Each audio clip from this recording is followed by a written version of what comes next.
Tonight's guest, Ivor Davis, is going to tell us about the one and only Elvis Presley. See you in about 5 minutes.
Grab your popcorn and snacks. Find a comfy spot, take a seat or lie down, and let me transport you to a place of fantasy, ghost stories, ancient legends, odd creatures, alien encounters, and other magical topics. You may even decide to join the conversation. From faraway lands to your own backyard, with a small dash of pixie dust. Turn out the lights and open your minds. The journey is about to begin. Good evening, everybody. How's everybody doing? Well, I hope you're doing well. I'm doing okay. It's been a weird day. It's been a really odd day. My camera is possessed. Told me it wasn't there, then told me it was there, then told me it wasn't there. It's just been one of those days. Anyway, my name is Charlotte. I'm going to be your host for the next hour. Got a great guest tonight. I'm also the owner of the California Haunts Paranormal Investigation Team, based out of Sacramento, California. We are 45 strong, up and down the state of California. That means that we're in almost every county. So if you have something going on that you think is paranormal in your house, we can get to you. Even if we're 3 counties away, we can get to you. All right? But not only are we in California, we're in Washington, we're in Oregon, and we're in Hawaii and Nevada. So we're spreading out a little more. I want to thank you all for coming tonight. I'm going to be teaching a class next Saturday at 7 p.m. Pacific, and it's going to be a Psychic Development Class 1, which means if you think you have psychic abilities or you know you have them, but you don't know quite what to do with them yet, this is the class for you. It's a basic psychic development class where I teach you how to open and close that psychic door. I teach you about protection techniques and things like that. And I also teach you how to go visit your spirit library, how to visit your spirit guides, how to visit your spirit animal, and all kinds of things. So if you're interested in something like that, go to the California Haunts meetup page, sign up over there. And then tonight at approximately 11 p.m., I will have the information up on the California Haunts radio website. And that'll be under special events. Okay, so look for that at 11 p.m. But I'm going to be teaching that class. All right, that's next Saturday at 7 p.m. Pacific. Also, I will be on at some point over the weekend, probably maybe Friday night, telling ghost stories at California Haunts Ghostly Events. I will be telling ghost stories over there. Ghost stories of the Gold Country. So be sure to join that in. It'll probably be, I don't think it's going to be Friday night because we have a show, huh? Well, I'll try and fit it in. And I forgot I was teaching Saturday. So maybe at around 9 o'clock Pacific Saturday night, I'll teach that. I'll do that show. But that will be over at California Haunts Ghostly Events. Anyway, tonight we have a return guest. His name is Ivor Davis. He's a journalist, just like me, except that he's interviewed some really, really cool people over his career. He's spent time with the Beatles. He's interviewed Elizabeth Taylor, Richard Burton, people like that. But tonight, in honor of the Elvis movie that just came out, he is going to talk about Elvis.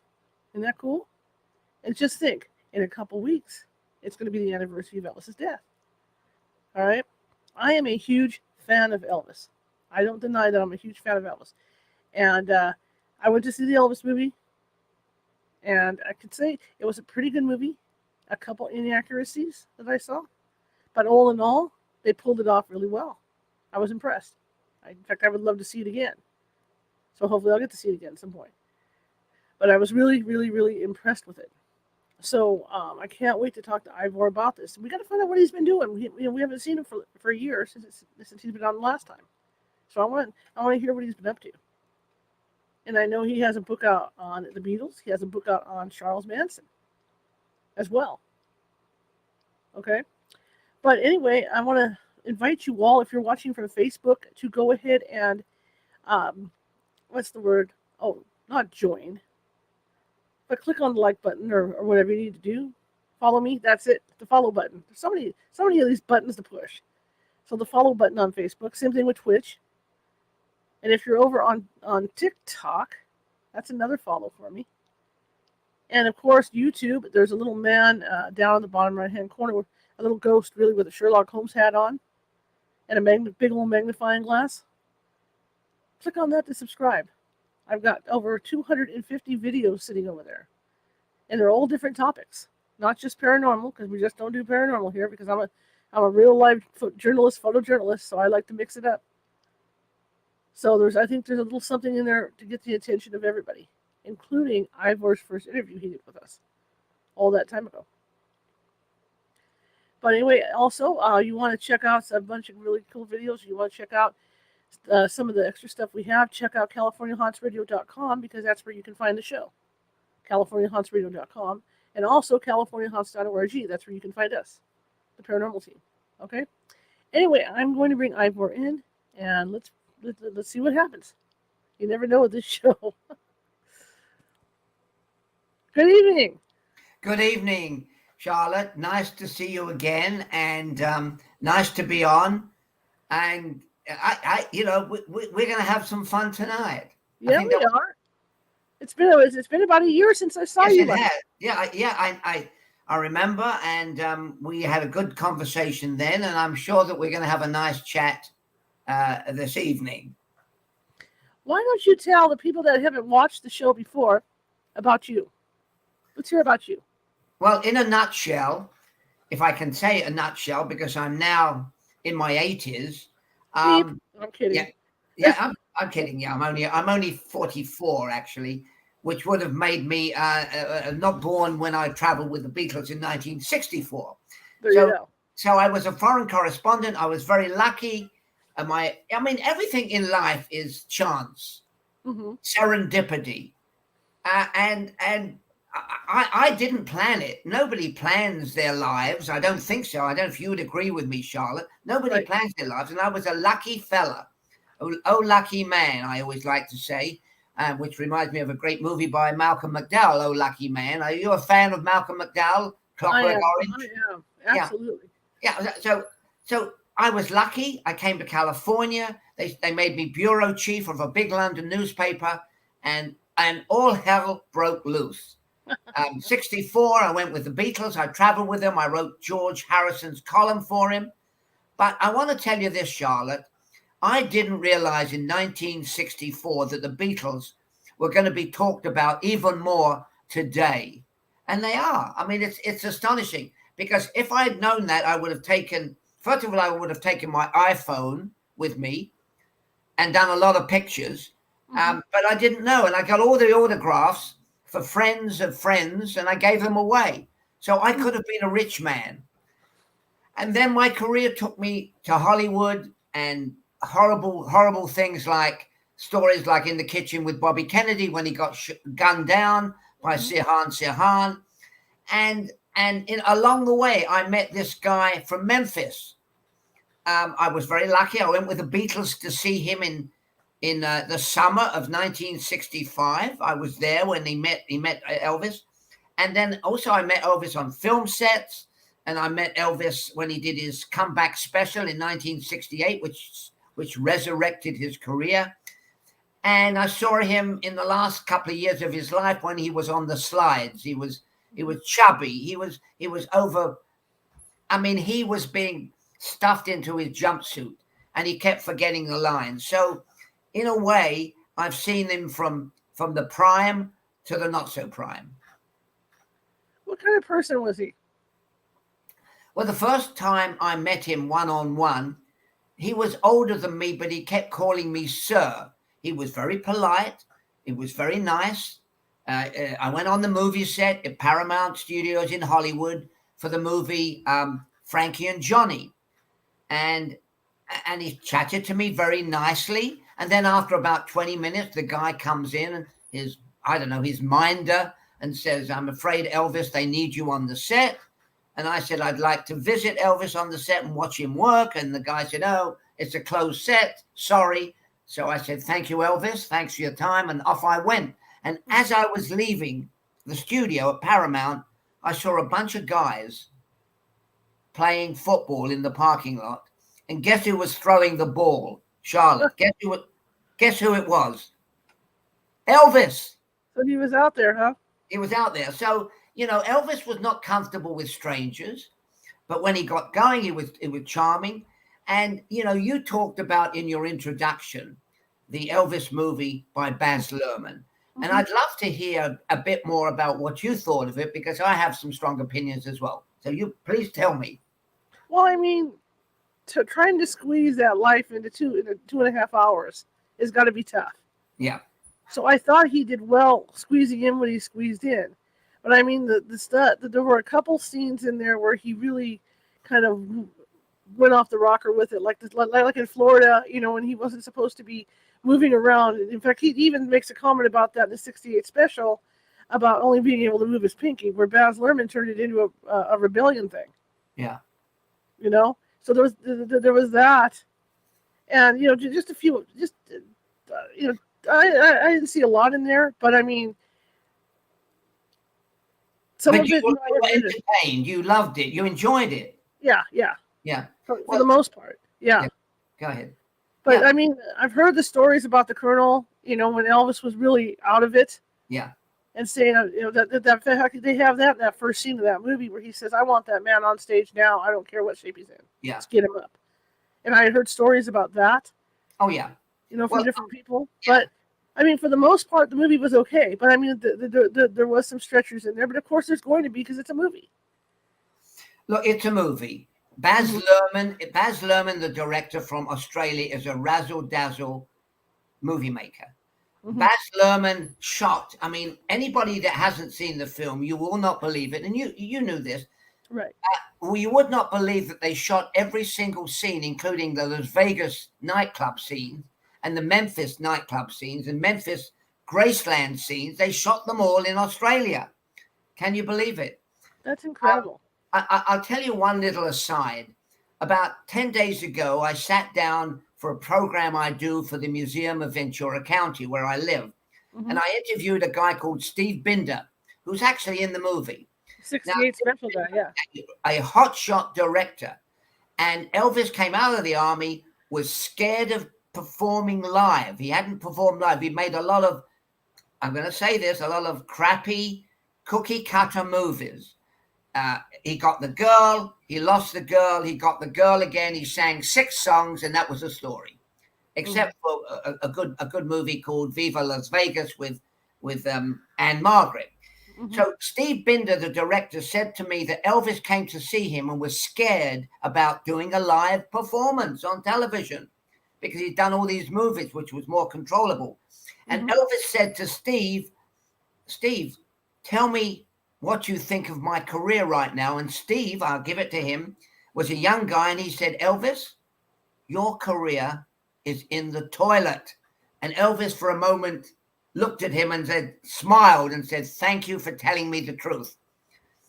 And anybody who's seen the movie, which brilliantly recreates the 68 comeback concert, or has seen the 68 comeback concert, Elvis was at his peak. He was an Adonis. He looked fantastic in his black leather outfit. Go online at YouTube, see the movie. Elvis was at the peak. But then, of course, as you know, Charlotte, Elvis went into steep decline. They gave him pills to eat, to sleep, to wake up. And unfortunately, at 42, another sensational talent bit the dust. And that's the tragic story of this guy. Can you imagine, Charlotte, if Elvis had been alive today? It's incredible. Yeah, it You is. know, So the film is. Look, I'll just say one thing about the film, and you mentioned it. I mean, the film was well done. The great Austin Butler, who plays Elvis, will get an Oscar nomination. Whether he wins or not, I don't know. Tom Hanks plays Colonel Tom Parker, a fake colonel, by the way, who comes across as the villain of the piece. And I'll tell you this, I spoke to a friend of Priscilla Presley, and she said every day for that movie, Tom Hanks spent 4 hours putting on his fat suit and 4 hours taking it off. So it's an interesting film, worth seeing because of the razzle dazzle, because of seeing Elvis at the peak of his career, and it's worthwhile. I have no points or any investment in the film, but it's definitely worth seeing. And would you, Charlotte, tell people to see it?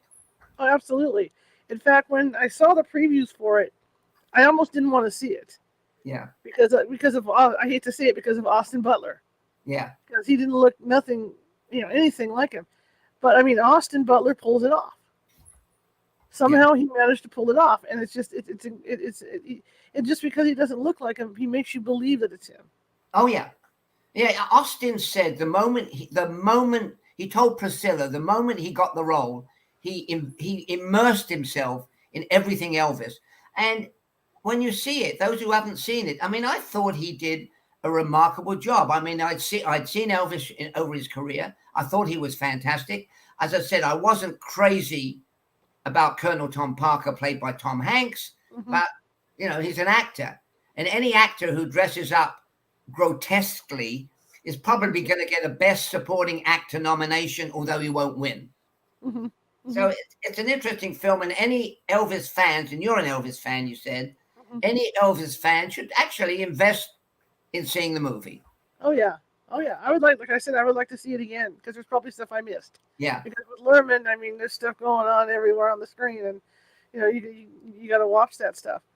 How do you compare the real Elvis to the one that was portrayed in the movie? Well, I didn't know Elvis personally, but I did know a lot about him. And I think, in a way, I want to tell you at the end of the movie, and I don't know if you noticed this, Charlotte, but at the end of the movie, Elvis is singing Unchained Melody.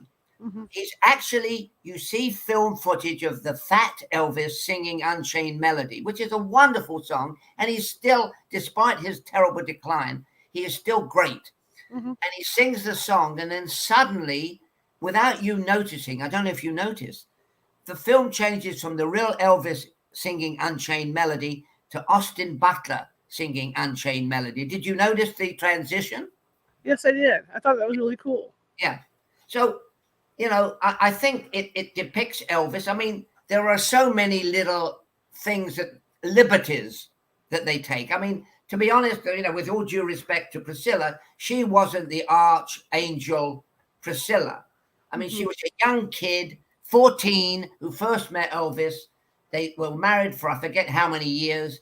But in the movie, she's the heroine. She's the one that says, Elvis, get your act together, blah, blah, blah, blah. But listen, I mean, this is a movie. Yeah. Yeah. Well, we all know what came out in her book. So, I mean, that's that. I mean, that's just kind of, I mean, for the true people that are Elvis fans, they look at her with a grain of salt because of that book she wrote. And then when they have stuff like this, you're like, okay, whatever, But all in all, it was a good movie.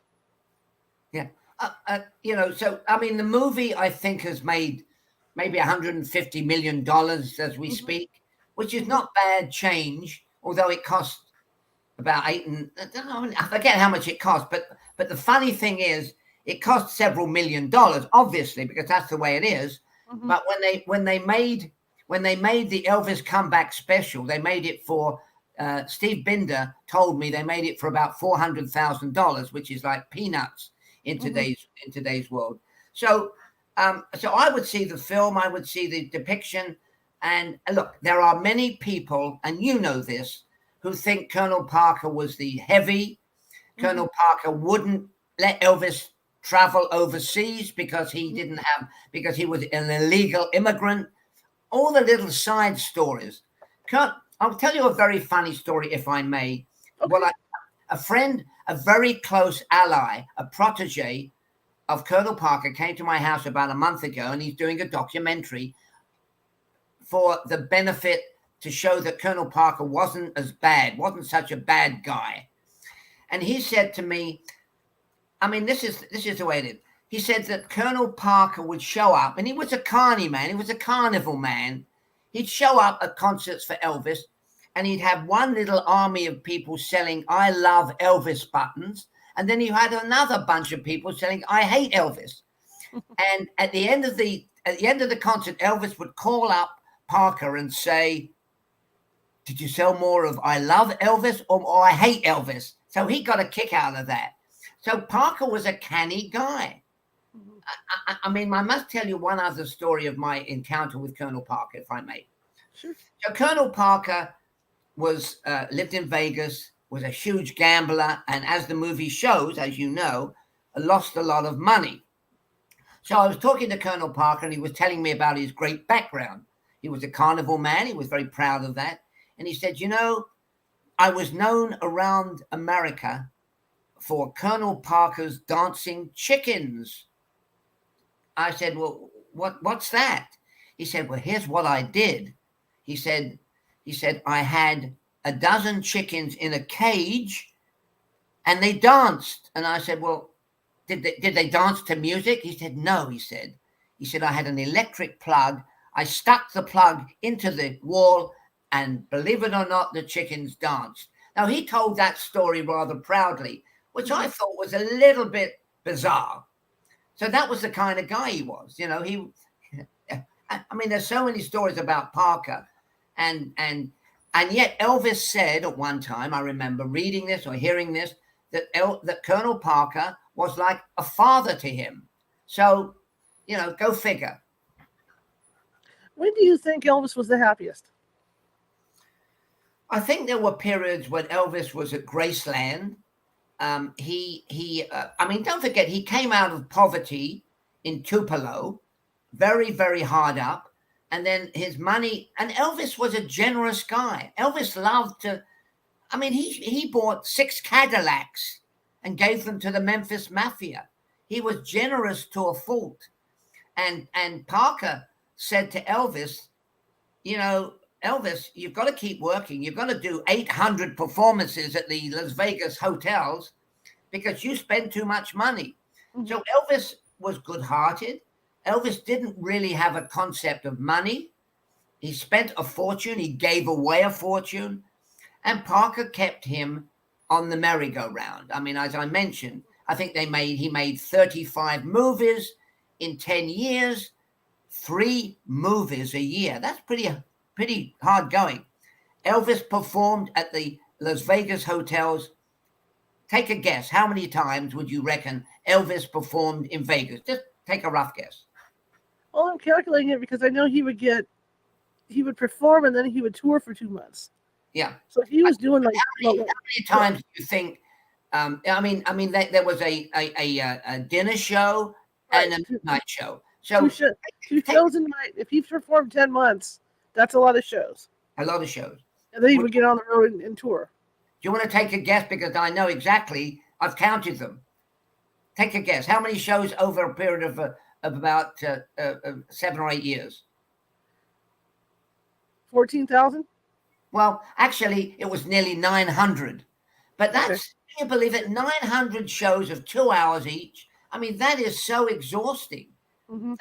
I mean, Parker sold his soul to the Las Vegas Hilton International Hotel Company store. And Elvis was tied to this. And if Elvis wanted a break, Parker would say, you've got a contract, you've got to fulfill your contract. Can you imagine going out every night, performing? I mean, Elvis gave of his, I mean, you saw the show, you saw the movies, which is, as I say, a great capturing of Elvis's. I mean, Elvis gave his all when he was out there performing, and he loved it, So I think to an extent, no matter what they say about Colonel Parker, I think he did exploit Elvis. Mm-hmm. And one other thing I must tell you, again, in the last few months, I've done a few documentaries, and people have told me this. I said to somebody who is a great Elvis fan and a great Colonel Parker fan, why did Colonel Parker allow Elvis to go into the army for 2 years, where his career languished, died? And the reason I know it died, I mean, as you mentioned, I'm trying to keep jumping around, but John Lennon said to me once, Elvis went into the army and his career died. And John Lennon said to me, if I had to go into the British Army to do my national service, I would have fled the country and gone to Ireland. So John knew that the military career of Elvis. So why didn't Elvis perform for the military while he was there? He would have had a cushy number. He would have entertained the troops. And the reason he didn't entertain the troops was that Colonel Parker said, Elvis, if you do a show for the American military, the performance will be the property of the U.S. military, and it will, and your exclusivity will be blown out of the water. So Parker was always thinking the angles. He was probably right, but can you believe it? Elvis did not a single 2 years in Germany, where he met Priscilla, age 14, who was the daughter of an officer in Germany. But Elvis never sang. 2 years of idleness. I mean, that's really, it's like having a star athlete who's at the prime of his career. And you know this, that if a star athlete sits on the bench for 2 years, it's not going to work. He's going to be tired. He's going to be out of action. He's just not going to have it. And this is what Parker allowed Presley to do. Terrible. Well, if you watch that film, the way the way Baz lays it out is that Elvis was too controversial, and that's why Parker had him go in the army. Isn't that a wonderful? I mean, I think that is the bunch of hooey. Right, the spin. Yeah, you're absolutely right, Charlotte. I mean, the idea was, okay, let's do this. Elvis is so hip swiveling, and they're going to arrest him, and everybody is getting a hot under the collar because Elvis swiveled a lot. Why don't we send him into the army?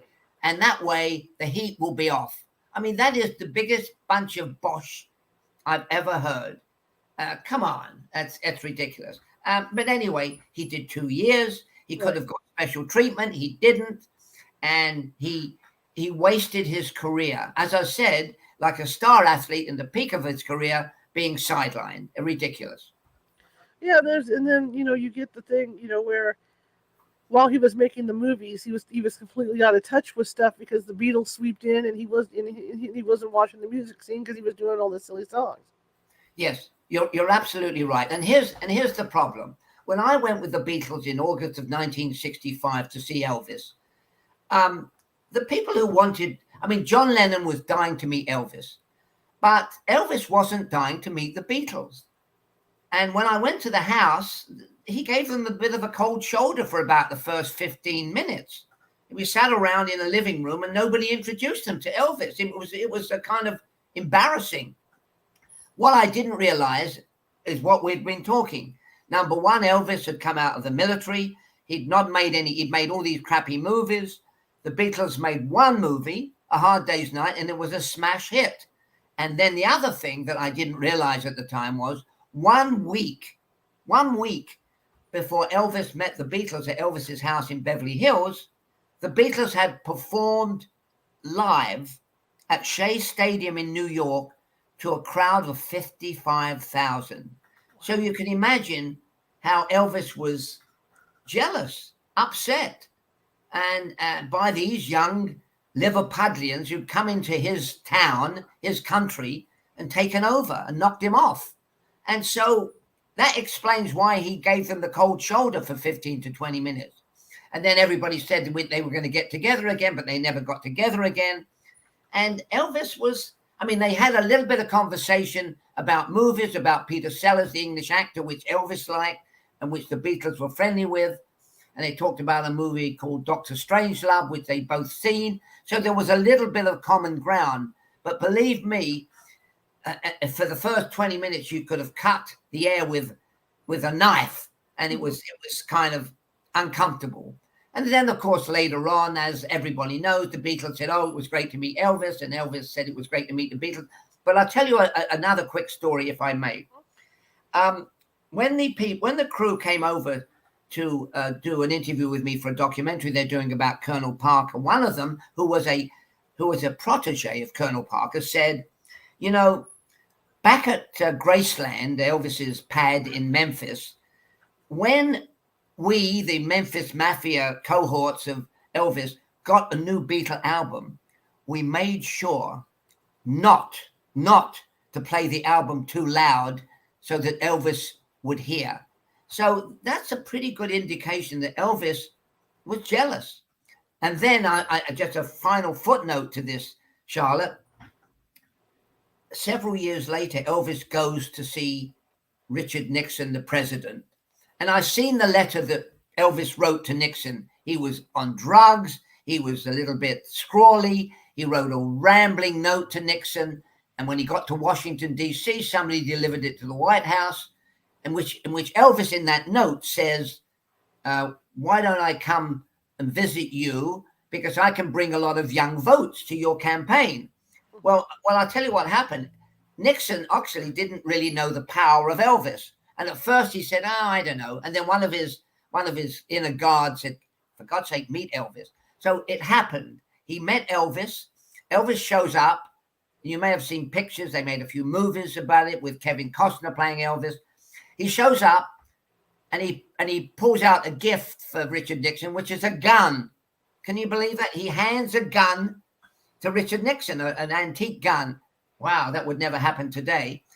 And what Elvis wanted from Richard Nixon was a federal agent's drug enforcement shield badge, and he got it.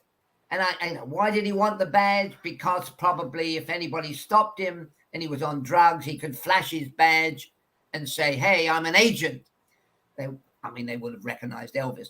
But the other thing that was a kind of a hammer to the head of the Beatles was at that meeting, and I've seen the transcripts of the meeting.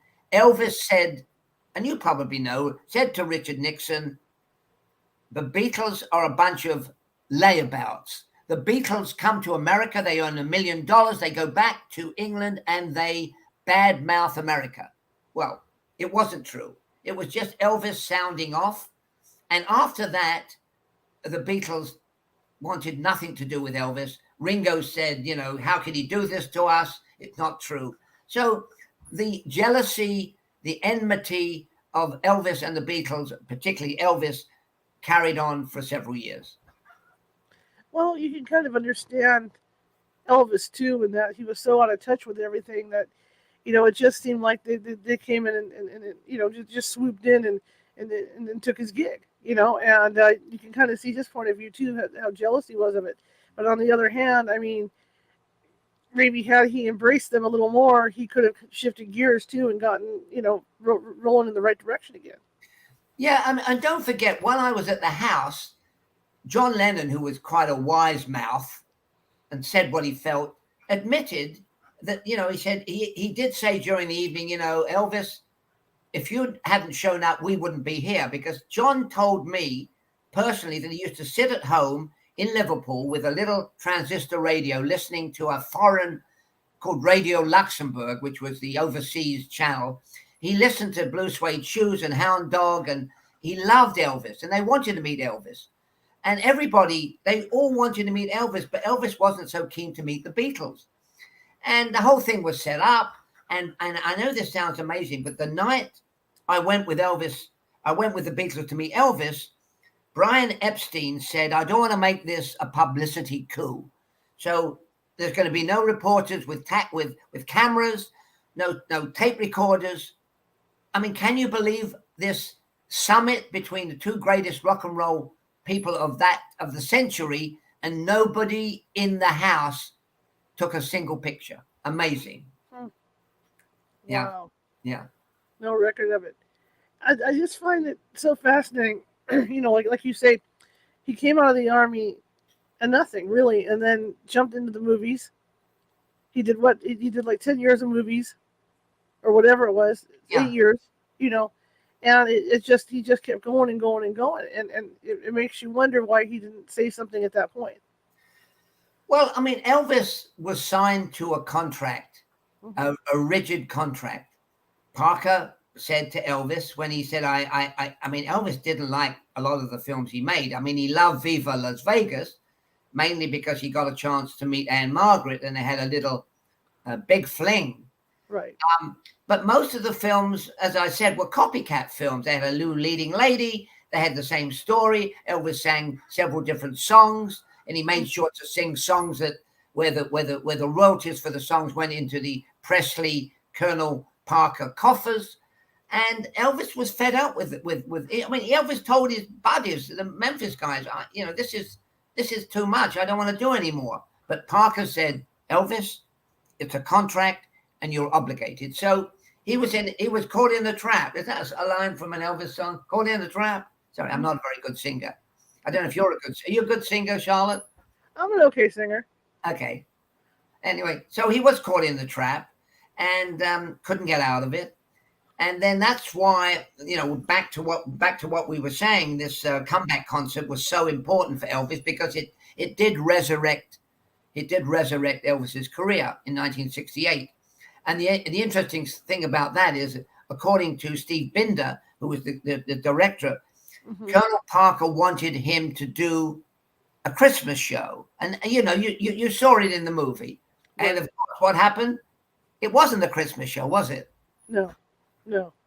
And there was not even a Christmas song there. No. And so that was kind of the irony of the thing. It was a Christmas song. It came out, it was aired in December, around about Christmas time. There was not one single Christmas song, although I think I mentioned, and he looks like it. When he does that show, he is sleek. He's an Adonis. He looks like Elvis in leather. Wow, what a performance! So there it is. He made a comeback. I had read that Colonel Parker understood him to the extent, like you say, he started after that 68 thing, he went downhill. But then he kind of resurrected for the Aloha from Hawaii thing. Yeah. I mean, that. Colonel Parker, when that one book, Elvis, What Happened, with the bodyguards, they had said that Colonel Parker understood that Elvis would get bored doing what he was doing. So he would come up with these things every so often to get him to thin down and give him a challenge. Yes, I mean, he did do the Aloha thing, but can you imagine, just imagine this, Charlotte, can you imagine if Elvis had gone to Japan or to England? I mean, he would have filled the stadiums, but he never went. And I think the movie points out, I mean, does it in a rather cheeky way. Colonel Parker had been an illegal immigrant to America. He'd come to America. And Colonel Parker was terrified that if he went overseas with Elvis, he could have let Elvis go by himself, but a manager would have to go. If he went overseas with Elvis on any of these rich receipt concerts, that when he came back, he would have been stopped, and that would have been a terrible embarrassment. And that's why Parker never let Elvis perform outside of America. I mean, the only time Elvis left America, as you know, is when he went into the army and was stationed in Germany, and that was it. And I think when he was in Germany, I read that he did travel a little bit in Europe, but never with Parker and never on a concert. So Elvis was like in a cage. He was trapped. Is there any truth to the story? Because I know it was in the movie about Elvis wanting to get away from Parker, that he had another manager lined up. I think there were obviously times when Elvis felt that he should break away. But don't forget, as a very young man, Parker had weaned him to depend on the Colonel. And I know for sure, and I think I might have mentioned it earlier in our conversation, Charlotte, that Elvis said to Parker, "You are like my father." And it's a bit like a familial thing. His own father was, I don't know, not the brightest spark. His mother was very devoted to Elvis, and Elvis was very devoted to him. And there's one thing that I don't think the movie brought up, and based on what you know, many people don't know that Elvis had an identical twin brother called Jesse, who was born 45 minutes before Elvis was born, and Jesse was stillborn. And then 45 minutes later, along comes Elvis, healthy baby. So maybe, I mean, I'm not a psychiatrist, and I don't think you are, Charlotte, but you tell me, can you imagine growing up with the knowledge that you had an identical twin brother, you lived and he didn't? Do you think that screws with your mentality? I think so. I think it would. Definitely. Yeah. So, and then, people ask me, is Elvis religious? I think he loved the gospel. I remember when I went on the film set with him on Frankie and Johnny, and I forget the name of the actress who played his star, but she was in the Beverly Hillbillies, and it'll come to me in a minute. I forget her name now, but Elvis said, what was it? Donna Douglas. Yes. Right. Thank you. Good. You came up with that very fast. Yeah, it was Donna Douglas. And I said to Elvis, how are you getting on with her? And he said, we get along beautifully. We spend hours when there's nothing going on the film set talking about the Bible. And I thought he was pulling my leg. I thought he was saying, come on, Elvis, you're gonna do Bible study with Donna. And yet Donna was a very religious lady. And they sat down and they just talked about the gospel. And can you believe Elvis sitting, talking with his beautiful leading lady about the gospel? So with Donna, there was no hanky-panky. With Anne Margaret, there was a bit of hanky-panky. And then, as most of the Elvis fans know, Elvis had Priscilla tucked away in Graceland in Memphis, and Elvis played the field. And the other thing the film doesn't talk about was after he split up from Priscilla, and the reason that they didn't go into that was that Priscilla gave the film her blessings. After they broke up, Elvis played the field. I mean, there was Linda Thompson. You probably know more than I do, all these other ladies that were linked to Elvis. So Elvis was never, a total innocent. And he played around. He liked women, and they loved him. So, who's going to knock it? That's true. That's true. The other question that came to mind with all this was that, back to the Anne Margaret thing, wasn't Anne Margaret married during the filming of that as well? I don't think Anne Margaret was married at the time. I think I wouldn't swear on it, but the interesting thing about Anne Margaret was she was a sensational talent, and she almost. And I watched Viva Las Vegas a few weeks ago, and she was terrific. She almost stole the film from Elvis. Mm-hmm. And while you're talking about leading ladies, if I may tell a story, Sure. I was in Arizona, and I interviewed Barbra Streisand on a movie called A Star Is Born. Now, during the course of the conversation on the film set, she said she wanted in A Star Is Born, which was a remake of an earlier Star Is Born, and it had turned from theater in the old movie in the 30s and 40s to rock and roll. Barbra Streisand said to me, we wanted Elvis. Elvis wanted to be in the movie. And they met, and Elvis and Barbra Streisand got along very well. And then at the last minute, in steps the Colonel and says to Elvis, you're not doing it. I don't know why. I think what happened was, number one, in retrospect, Parker said, Barbra Streisand is going to get star billing. You're going to be second billing. I don't want that. He said, in the movie A Star Is Born, you play an over-the-hill, drunken rock and roll star. If you play that role, it could be bad for your image. And so much to Elvis's chagrin, he dropped out. And a guy called Chris Christopherson played the rock and roll guy. And I remember that very well because I was on the set in Arizona at a stadium. They were shooting a big scene. And then I got a chance to talk to Streisand. And she told me the story. She said, I wanted Elvis. Elvis wanted in, but Parker said no. And so that was another opportunity. And Elvis wanted to be taken seriously as a serious actor. But of course, with all the movies he made, all the 30-odd movies that we've talked about, there was no way that they were going to give him an Oscar nomination, and he could have got an Oscar nomination. But there it is.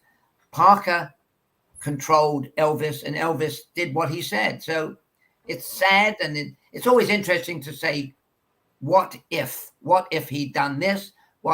Who knows? Well, of all the movies he made, there are 2 or 3 that he did where you can see that he could be a serious actor. You're absolutely right. I mean, he had a natural magnetism. He had the kind of Paul Newman, James Dean look. I don't know if you have a favorite, Charlotte, a favorite movie that you liked. And you saw, I mean, I've seen some of the old movies. And some of them are actually, he's actually terrific. He's magnetic. You can't take your eyes off of him. I mean, what's the one they did in Hawaii? He looks fantastic in that. I forget the name. And so Elvis could have been a contender in the movies, but instead Parker opted for the humdrum, the routine, the here we go again, same old stuff, which is sad. But I guess, you can look at anybody's career and say they should have done this, they should have taken the right turn instead of the left turn. Mm-hmm. I mean, I've covered Hollywood for many years, and I've seen many actors who took the wrong route. Because to be honest with you, I've covered Hollywood for many years, and a lot of these stars that I interviewed were not happy folks. They were not happy campers. And somebody once said to me, movie stars make lousy parents. And I think they were certainly true to some extent. I mean, they have their own axes to grind. They have their own hang-ups. And I'll ask you this. I'm sorry to put you on the spot, Charlotte. Sure. Is there any actor that comes to mind as we talk who you could say was a great father, was a great human being, got on well? I mean, I know this is to throw this one at you without thinking, but think of the great stars of Hollywood. Mm-hmm. Anyone that comes to mind that was got on well? No one I can think of except maybe Martin Sheen. That's the only one I can think of. Well, Martin Sheen is a great guy. Yeah. He lived in Malibu. His kids grew up in Malibu. He tried to control them, but Charlie was a loose cannon. The other one who doesn't have the Sheen name, Emilio, whatever, did quite well. But certainly Charlie was a disaster. I mean, I've seen Charlie when he was in his cups, oh my God. And he made no sense, So it's a typical, I mean, I'm writing a book about the stars I know. And one of them is Jane Fonda, who is a wonderful actress. She's still around. She's in her late 70s, maybe even 80. She's still making movies. But what a life she's had. And she had a father named Henry Fonda, who was cold as ice, who gave her nothing.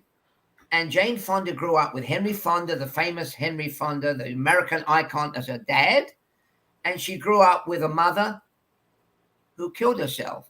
So, it's a pretty steep obstacle to overcome the background. And as I say, the only people that I thought were fairly good were Paul Newman was a nice guy, but even he was a borderline alcoholic, but a great actor. Rod Steiger I like very much, but he suffered from severe depression. And it's very hard to come up. I mean, George Clooney today seems normal, whatever normal is. So I don't know. Looking at the leading men again, you mentioned Martin Sheen. Is there anybody else? I mean, Shirley MacLaine. She's a little bit of a dingaling. Sorry, Shirley. I know you may be listening, but she's a little bit out there. And I don't know. I mean, I have a hard time coming up. Maybe some of your listeners will text or whatever they do and say, hey, you forgot somebody. So I apologize to somebody if I've overlooked them. Well, I think it's a thing where they have all this talent and it consumes them. It's like they're on a one-way track with it, and that's all they can think about. So anything else that comes up is kind of pushed off to the side. Yes. Yeah. Well, I think you've hit the nail perfectly. I remember being impressed when I went on a film called Butch Cassidy and the Sundance Kid in Cuernavaca, Mexico. The leading man was Paul Newman. And what impressed me about Paul Newman was when I spent time with him, I went into his dressing room one day and he had his kids with him. And Paul Newman said to the kids, and I saw it, he said, we're in Mexico. It's an environment you're not familiar with. When you go into town, say hello to the locals, be friendly, show them, because we've invaded their turf. And I thought, that's pretty good, Paul. That's great advice. And I was very impressed with that. And the funny thing, I've got to tell you the story. On the Butch Cassidy and the Sundance Kid, I went down to interview Paul Newman. He was very political. He was supporting Eugene McCarthy for president. And I went down to talk to him about his politics. And when I was down on the film set in Mexico, the publicist for the movie came up to me and said, do me a big favor. Ivor, would you please interview his co-star who everybody has ignored? And I said, yeah, sure, I'd love to. So I sat down with a guy called Robert Redford and interviewed him. And I thought it was funny that the publicist on that film, Newman was the star, Redford was a new boy. I sat down with Redford and got a great interview. He was very charming. He talked about his recent movie, which is called Downhill Racer. He plays a ski guy. And then Robert Redford did quite well in movies, I think. Mhm. It's still around, by the way. Sadly, Newman isn't, and sadly, a lot of them are not. And I don't want to go off track, but in Sure. my career, I've met people like Elizabeth Taylor and Richard Burton, whose kids have also been a little bit screwed up. But I mean, if your mother is Elizabeth Taylor, and I won't go into it, don't who can explain it? So it's tough. As you said a moment ago, the star is so focused on their own psyche that they don't have energy or room for anyone else, and that includes their kids. And that's the sad thing, And because plus, for the kids, it's also hard to live up to the name. yeah. And I mean, look, I remember when Frank Sinatra Jr. was kidnapped and he suddenly got a lot of publicity. Now, Frank Sinatra Jr. was a great talent. He sang, he sounded like his father. But can you imagine being Frank Sinatra's son with the same name? And you want to make a career as a singer? Come on. Come on. So when look, I have the ability of hindsight. I can see these things. I lived through it, but at the same time, you can see much later why they turned out the way they turned out. Mhm. Sad in many cases, and sometimes, and unfortunately, the happy ever after stories are few and far between. Mhm. Mhm. Mhm. Well, even Lisa Marie Presley has struggled. Oh, I mean, don't even go there. Lisa Marie Presley struggled. Who did she marry? She married Michael Jackson. Yeah, Wow. That seems like a marriage made in heaven, doesn't it? yeah, it does. I mean, so there you go. And off the back of my mind, didn't one of Elvis's grandkids die young? Yes. I can't remember. Was it Keo? The Yeah, name the Keo? grandson. Yeah. Yeah. So, I mean, look at it. I remember Art Linkletter was a famous talk show host, and his daughter killed herself. Mary Tyler Moore, Newman's son, died, killed himself. So all these actors, Edward G. Robinson, going way back. I mean, you've got to be pretty old to remember Edward G. Robinson. His son was a disaster. So they could never live in their parents' famous shadow if they wanted to be in the same business. Mm-hmm. And so I guess it was a wrestling match all their lives. Some of them survived and some of them tragically did not. Absolutely. Going back to Elvis's movies, what I read somewhere was that the reason why the Colonel kept him doing that is because the movies would make money, Yes. even as bad as they were. And so he wanted to keep the same format going over and over, despite the fact that Elvis was bored out of his mind with them and didn't want to deal with it. Well, what I think you tell me if the movie showed this. What I know is not only they made money, but every time they sang songs from the movie, they released the soundtrack. Mm-hmm. They released the soundtrack. They had total command of the royalties from the music. And so Parker made money. I think he took maybe 50% of Elvis's salary. Elvis made money. The movies were made as a vehicle for promoting Elvis's songs. Some of the time, I mean, I don't think you and I can, if we sat down for an hour, could come up with 10 songs from the movies. Viva Las Vegas, okay. Come up with 10 songs from his 30 movies that were really humdingers. Right. I mean, so that it was all about the almighty dollar. It was all about how much can I squeeze out of these soundtrack music, because believe it or not, Parker made sure that like 50 to 60 or 70% of the songs that were written for the Elvis movies were his property, Elvis's property. So it was squeezing the song royalties out of it was a vehicle. The movies were a vehicle to make music, Mm-hmm. to make money for the music. And I think that was the other issue too, was that Elvis was not writing his own stuff, where around the mid-60s people started to write more of their own music. And so Elvis was stuck with whatever dregs were out there. Because with my understanding, the way he did it was they would bring in a stack of records, and he would go through all of them and listen. Yeah. And if he liked one of them, he'd pull it out and say, "Okay, let's try this one." Yeah. Oh, Unless, yeah. Yeah. But you're right. I mean, Elvis never wrote a single song, whereas Paul McCartney, the other guy, John Lennon, they wrote all their stuff. I mean, they were in charge of their music. I mean, they let George. I don't want to get off subject, but they let George sing a few, and Ringo even sang a few less. But they were like the Machine. I mean, I forget what 400 songs, and my grandkids can sing them. And so that was the difference. Elvis never wrote a song, but Colonel Parker had the vehicle of I forget their names, the two songwriters for all the movies, had a monopoly, a total monopoly on the song. So they made a lot of music out of that. And as I said, the films were a vehicle for the music. So that was the thing. And it was, when you look at the career, it's kind of sad. But I would recommend people to see the movie because it's fun. Yes, it is fun.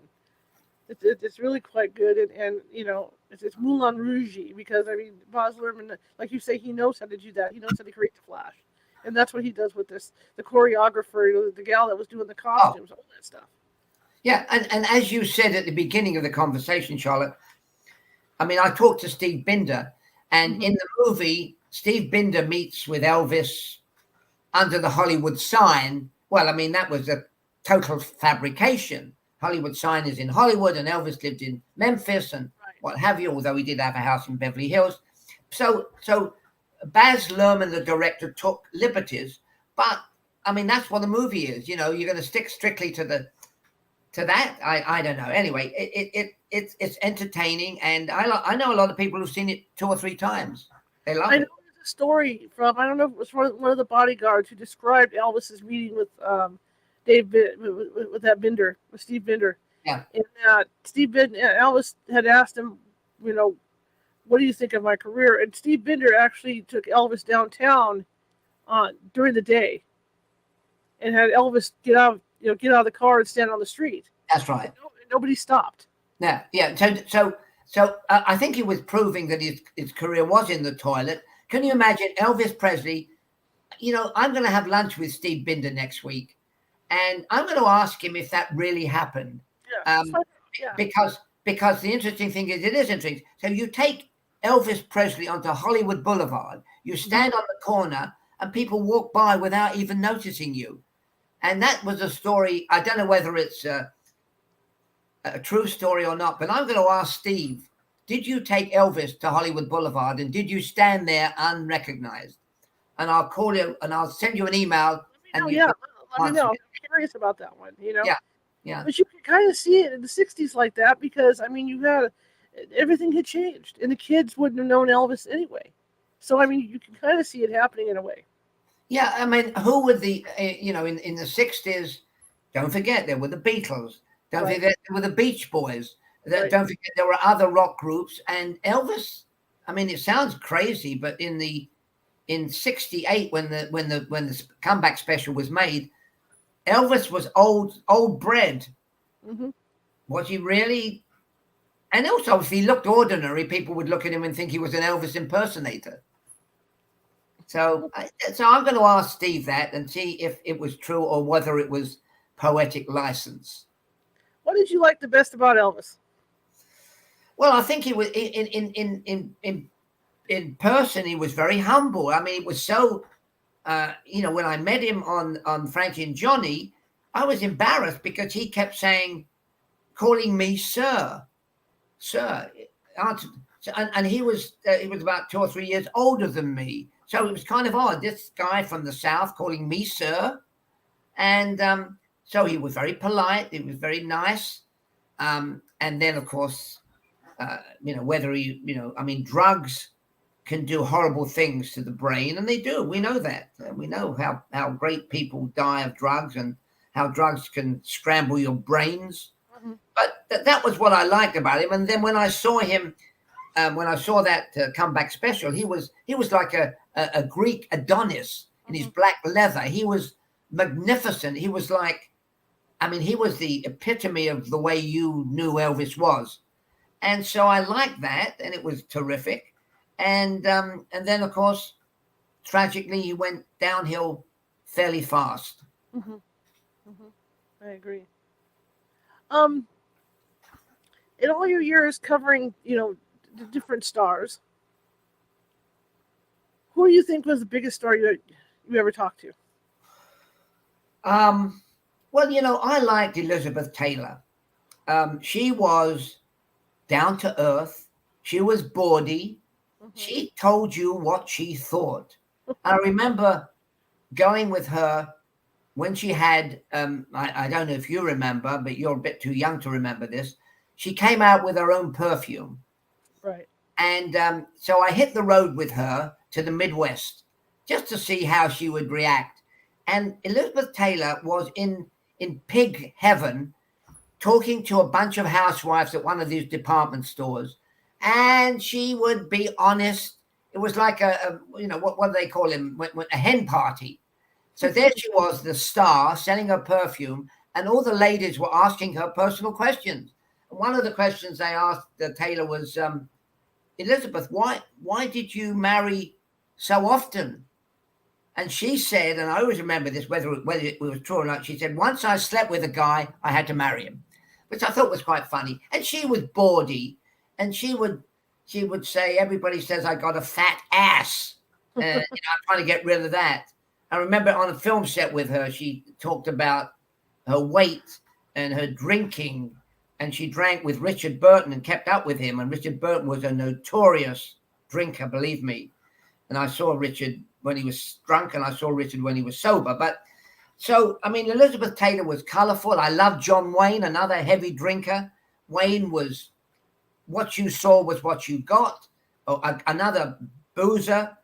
And a great guy on the film set, a larger-than-life character. And Muhammad Ali was wonderful. I spent time with him. So I've had great times with these great people at the peak of their careers and enjoyed myself. And I'm around still to tell the story. Fantastic. This hour went by so fast. I love talking to you. Well, thank you. I enjoy the opportunity to exercise my memory. And at my age, you need to exercise your memory. You're so fun to have on. You've had such a colorful career. Thank you. I would love to have you on again sometime. Is that okay? I tell you what, I'm about to write a book. I've almost finished it about my adventures in Hollywood, and I have some great stories to tell. So I hope that we can get together again. Let's do that. Let's plan on it, okay?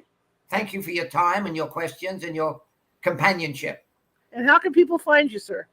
They can find me on ivordavisbooks.com, or they can go on to Amazon and buy my adventures with the Beatles or my adventures with Charles Manson, and that wasn't too much fun. And I've even written a children's book about 4 penguins from a remote island in English Island who want to be big rock stars, bigger than the Beatles. So I mix it, a murder book, a music book, and a children's book. Fantastic. Thank you so much, Ivor. I appreciate you coming on, and we definitely will be in touch again, okay? Thank you, and good luck to you, and stay well. You have a good evening. Bye-bye. Bye-bye. All right, guys, that was fun. I love having him on. He's just a plethora of information. He's done so much more than I've done in my career, but it's impressive, very impressive. Tomorrow is kind of a different day. We're looking at being on at 10 a.m. We have a guest coming on from London, England. His name is Richard Lawrence. He's going to be talking about UFO disclosure. And he was one of the first people to, my understanding, he was one of the first people to take to get the declassified Pentagon files, the declassified files, and take them over to England, and then compare them with the British files.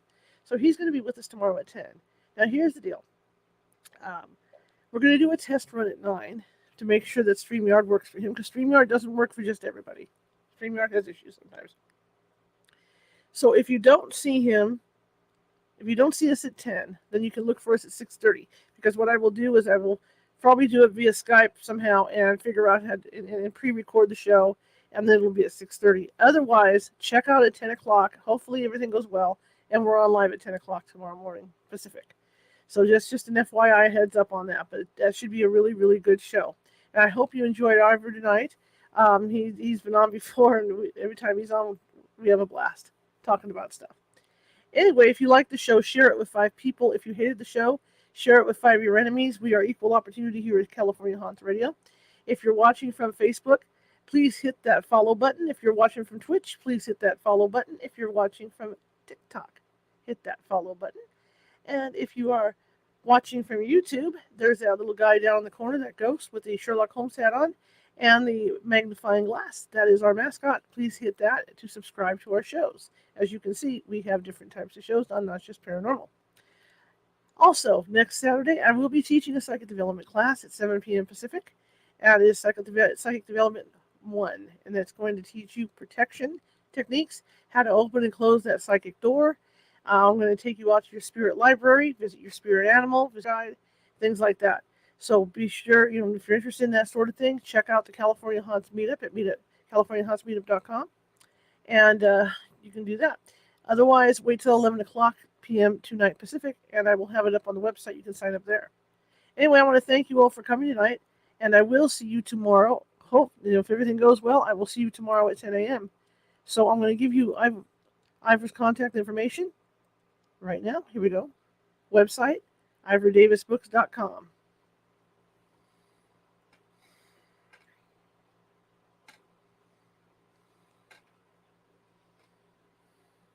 And the Beatles and Manson Exposed. And the title of the Beatles one is The Beatles and Me. Sorry about that. And his books are available at Amazon, plus he has the children's book over there.